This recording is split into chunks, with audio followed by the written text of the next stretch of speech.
Trabalho de História, Governo Geisel, Grupo 8, Giovana, Maria Bethânia e Sofia. Quem foi Ernesto Geisel? Nascido no Rio Grande do Sul, no dia 3 de agosto de 1907, Ernesto Beckmann Geisel foi um dos militares que esteve presente nas articulações para a implantação da ditadura militar no Brasil, regime que durou de 1964 a 1985. Geisel era filho de imigrantes alemães e estudou no Colégio Militar de Porto Alegre. Sua história política começou no governo de Castelo Branco, em 1964. Foi presidente da Petrobras no governo de Emílio Médici, inclusive com a indicação de seu irmão Orlando Geisel ao Ministério do Exército. Fatos marcantes no governo. O governo Geisel foi responsável por controlar os primeiros sinais da crise do regime ditatorial. No governo Geisel, o modelo desenvolvimentista proposto pelo ministro Delfim Neto foi substituído pelas propostas do segundo Plano Nacional de Desenvolvimento. O objetivo maior desse novo pacote econômico era realizar a contenção da onda inflacionária e continuar o crescimento econômico nacional. Para tanto, o governo investiria maciçamente no setor estatal, buscando recursos com elevação de taxa de juros e a emissão de títulos resgatáveis. Em 1976, o governo criou a Lei Falcão, proibindo a organização de campanhas eleitorais nos veículos de comunicação. Além disso, esse mesmo decreto ampliou a duração do mandato presidencial de 5 para 6 anos e 1/3 do Senado seria escolhido indiretamente para assembleias estaduais. No ano seguinte, desarticulando ainda mais a oposição ao governo, o pacote de abril fechou o Congresso Nacional e o presidente passou a governar por meio de decretos.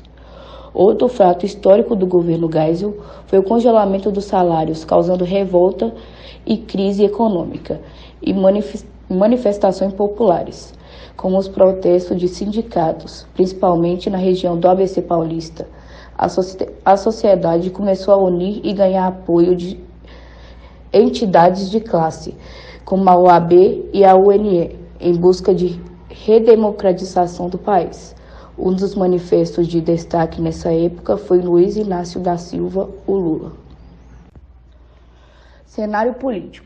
Concedeu anistia política a várias pessoas que estavam exiladas em outros países, principalmente artistas e políticos. Extinguiu o AI-5, volta da propaganda eleitoral, 1975, Plano Condor e manifestações políticas contra o governo, 1976, relação igreja versus governo, sequestro e morte de religiosos, 1977, pacote Abril, manutenção das eleições indiretas, 1978, primeira greve dos metalúrgicos, Lula, como apresentado anteriormente. Política externa, substituição dos alinhamentos automáticos com os Estados Unidos, pela ampliação das relações diplomáticas com a África, Ásia e Europa. Reatou as relações com a República Popular na China.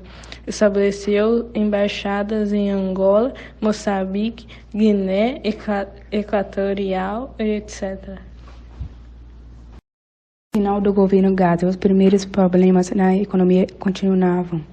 A taxa de inflação continuava crescendo. A dívida externa estava ainda maior. O fim do AI-5, suspensão da censura à empresa. Foi aí que o general João Figueiredo assumiu a presidência. No final do governo, o presidente Geisel articulou a entrada do general João Batista Figueiredo na presidência.